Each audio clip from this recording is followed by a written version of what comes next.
Sean graduated in 2016 right here at LCTPT. He just finished up working with Centra in Gretna. He'll be working with Centra in the Jamerson. After graduation, Deshaun has continued to be an integral role here at the DPT school. Last year, he was volunteering for the ICAL simulation labs. This year, as a speaker here, and personally, he's helped some of us in mentoring and teaching some things on the side. So it's my pleasure, Deshaun. Ooh, thank you.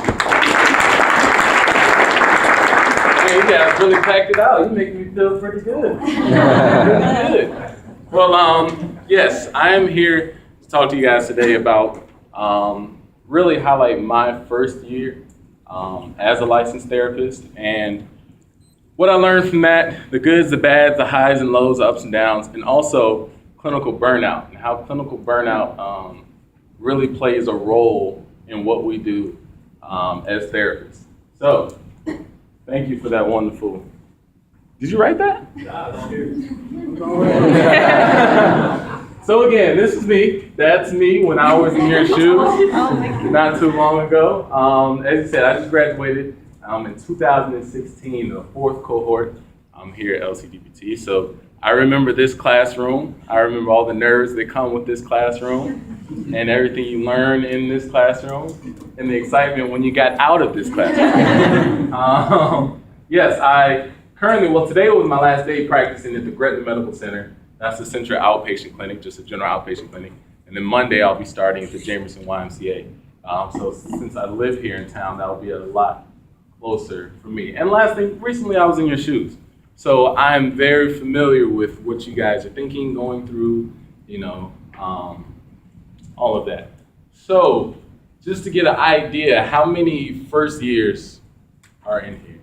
Wow. You guys get class credit for this or something like that? Second years, how about the second years?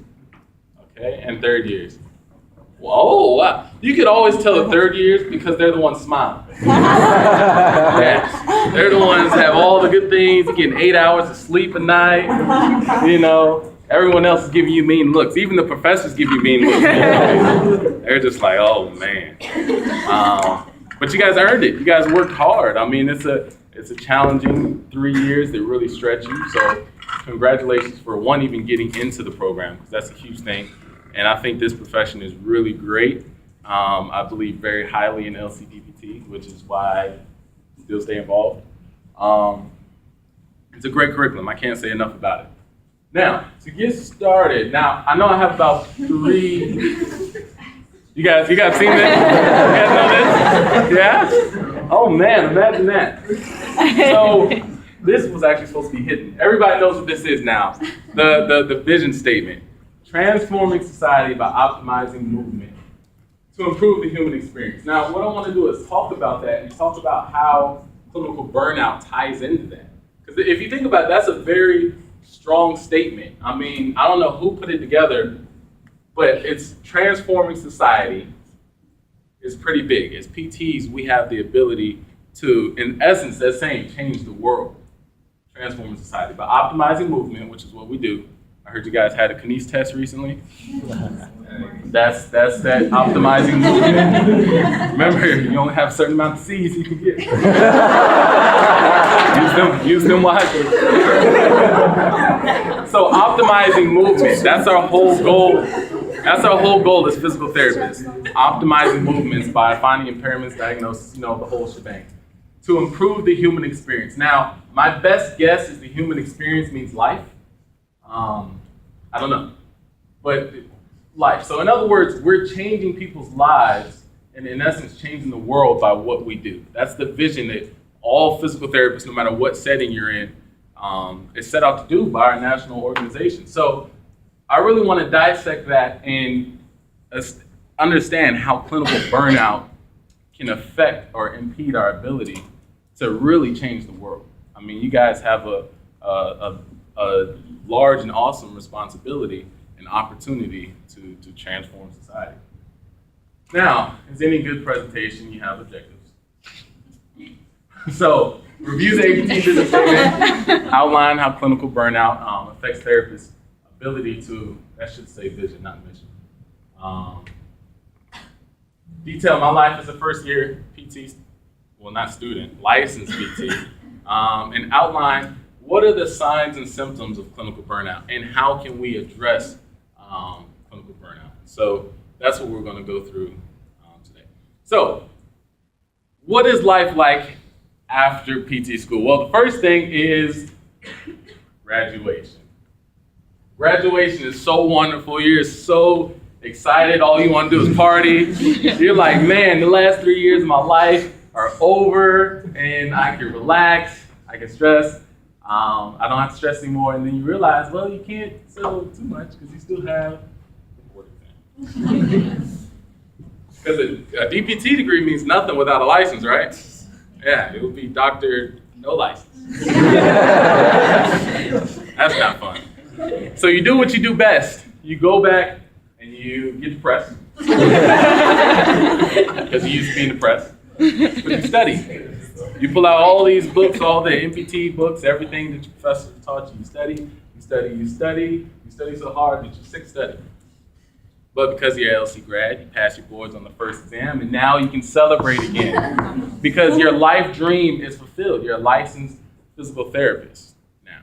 You got the job you've always wanted, you negotiated an awesome salary, and you can finally get money after 3 years of being broke, and all of that. And then you get your first patient. That first patient that they harp so much on, and know what you're doing on your first patient, do no harm to your first patient, and it freaks you out. Because now you realize that this is it. You know, you have no more CI to look up to. You have no more professors. It's not practical or anything like that. This is the real. This is you, and this is this patient one-on-one. This patient's hurting, and this patient is looking at you as a licensed professional to tell me what's going wrong and fix my problem now. On day one, I want you to fix my problem. So, you know, the documentation, the billing, everything falls on you, and it's nerve-wracking, to be honest. I remember my first patient. I was like, wow.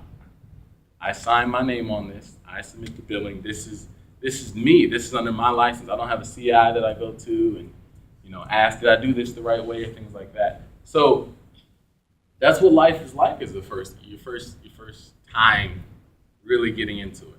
So it's okay to have all these different emotions. Now, my first year as a PT can be summarized really by 3 words.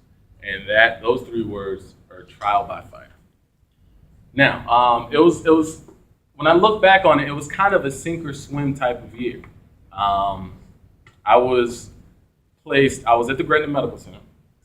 Now, in that, personally, I had a lot of stress. This is actually a picture of me, my first day, calling Dr. Austin for help.